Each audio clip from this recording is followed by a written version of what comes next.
Au-dessus des puissances, au-dessus des rois, au-dessus de la nature et de la création,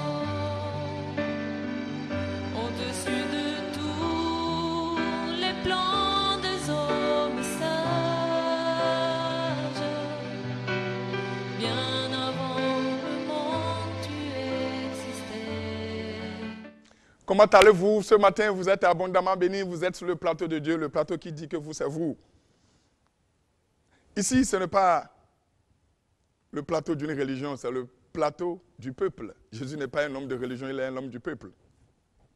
La Bible dit, quand tu crois au Seigneur Jésus, tu es sauvé. On n'a pas dit, quand tu crois à une religion, tu es sauvé. Est-ce qu'on peut avancer? La vie est une courbe. À chaque point, tu as une situation à traverser pour continuer. C'est pourquoi tu dois beaucoup te préoccuper de ta conscience que de ta réputation.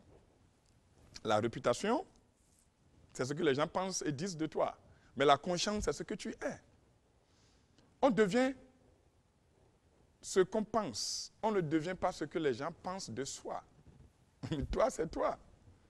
Et tu es bon. Moi, je suis une opportunité.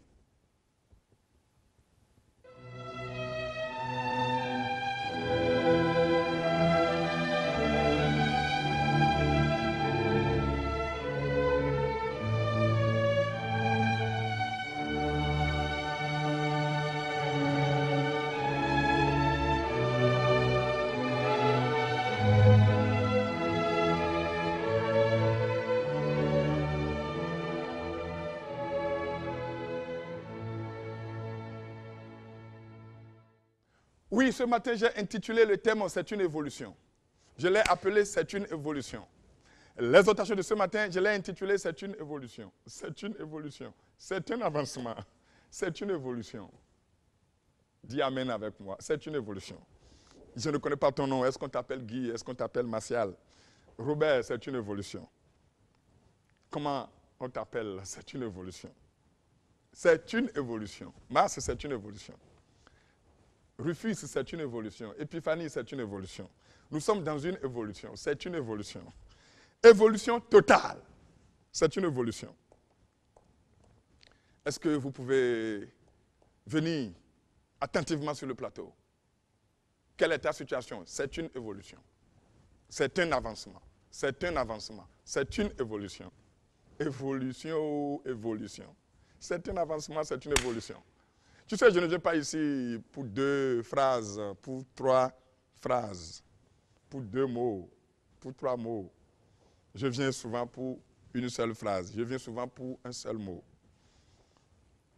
Et la phrase de ce matin, c'est une évolution. C'est une évolution.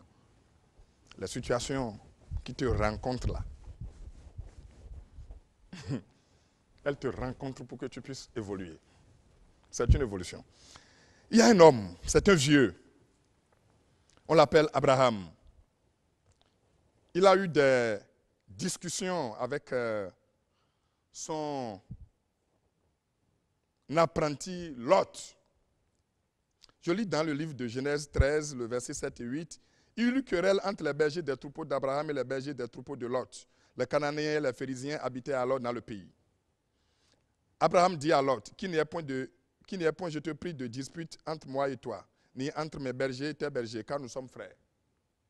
C'est Lot qui a commencé par jalouser son patron, son père, son tuteur. Est-ce qu'un enfant peut faire ça à son père? Il a commencé par jalouser. Il a commencé par disputer avec Abraham. Abraham qui l'a gardé, Abraham qui l'a élevé, Abraham qui l'a nourri. Abraham, chez qui il est resté pour devenir ce qu'il est. Il a commencé par disputer avec lui, avec Abraham.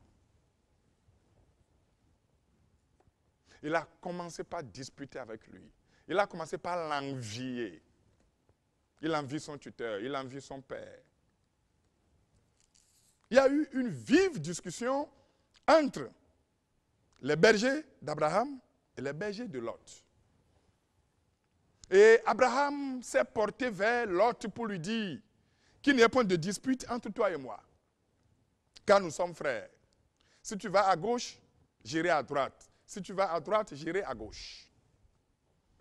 Je bénis le Seigneur pour la vie d'Abraham. C'est un père, c'est un patron, c'est un mature, c'est un sage, c'est un béni. C'est un homme épris de paix. Abraham là, c'est un homme épris de paix. Abraham, c'est un homme épris de paix. C'est lui-même qui s'est porté vers le petit, vers l'apprenti, vers l'enfant, vers le fils, pour dire qu'il n'y ait pas de dispute entre toi et moi. Quand tu vas à gauche, j'irai à droite. Quand tu vas à droite, j'irai à gauche. Ça, c'est un père. C'est un homme épris de paix. Je disais tantôt, c'est un père épris de paix. Abraham est un père épris de paix. Je disais tantôt que Abraham est un père épris de paix. Il est venu lui-même d'abord dire qu'il n'y ait pas de dispute.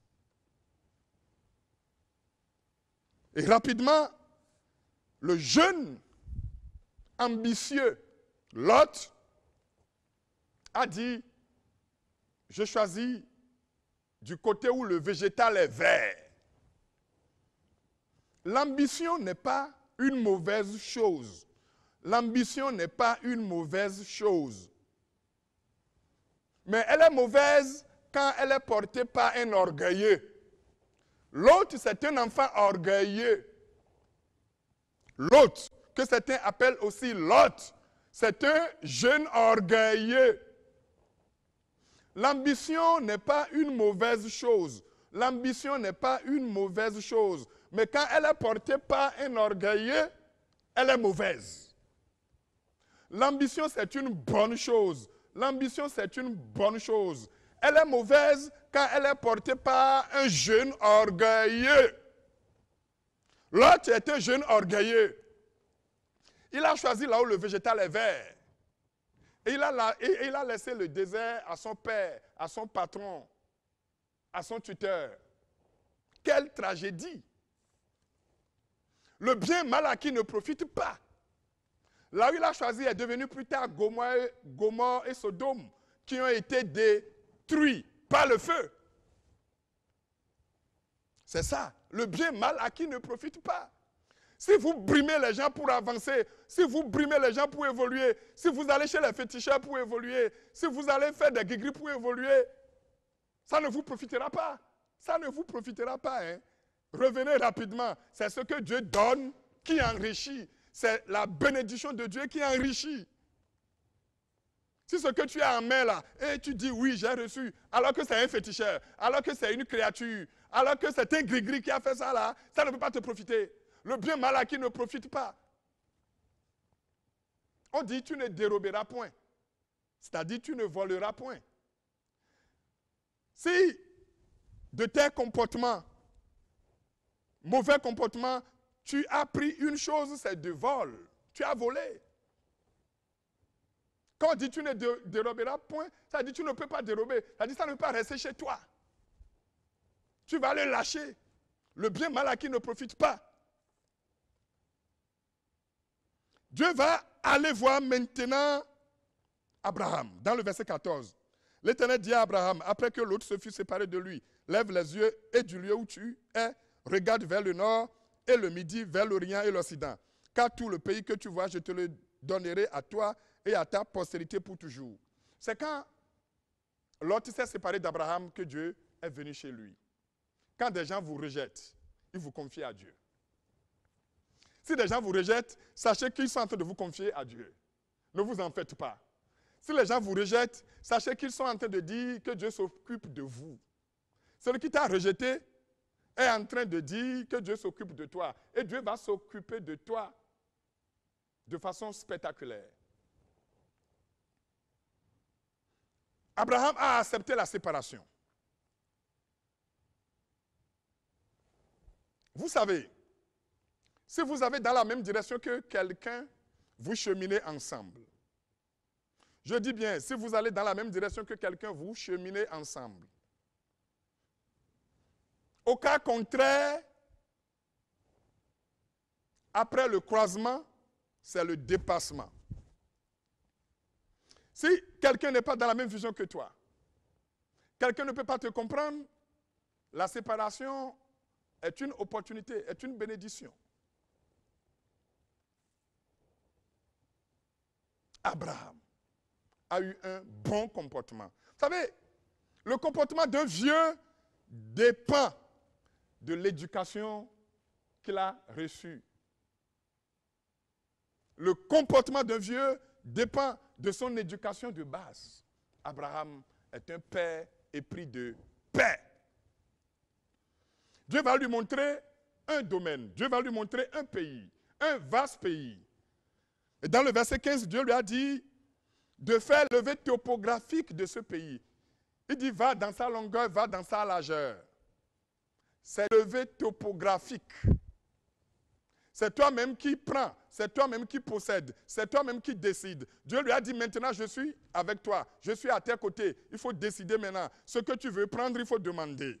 Demandez ce que vous voulez maintenant à Dieu. Maintenant que les hommes vous ont rejeté, maintenant que les hommes vous ont abandonné, maintenant Dieu vous appelle et il dit, demandez ce que vous voulez, demandez ce que vous voulez. C'est une évolution, c'est un avancement. Le pays que Dieu va donner plus tard à Abraham, c'est ça qui est devenu la terre promise, c'est ça qui est devenu Canaan, c'est ça qui est actuel Israël. Et quand des gens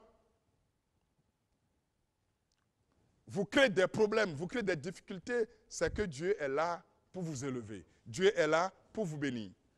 C'est une évolution. La situation qu'Abraham avait traversée est une évolution. C'est une évolution. Vous traversez des situations, c'est une évolution. C'est un avancement. Vous êtes dans une évolution. La situation là est une évolution. Abraham, par cette situation, a eu une évolution, a eu un avancement, a eu la terre promise, a eu Israël, est devenu le père de toute une nation, de tout un pays, de tout un domaine, parce que l'autre s'était séparé de lui. La situation que tu as traversée, la situation que tu traverses est une évolution. Je l'ai appelée situation évolution. Et quand vous traversez une situation, je l'ai appelée évolution. Quand vous traversez une crise, je l'ai appelée évolution. Vous êtes plutôt dans une situation évolution. Vous êtes plutôt dans une évolution. Ce n'est pas une crise, c'est une évolution. À très bientôt. Au-dessus des puissances, au-dessus des monts, au-dessus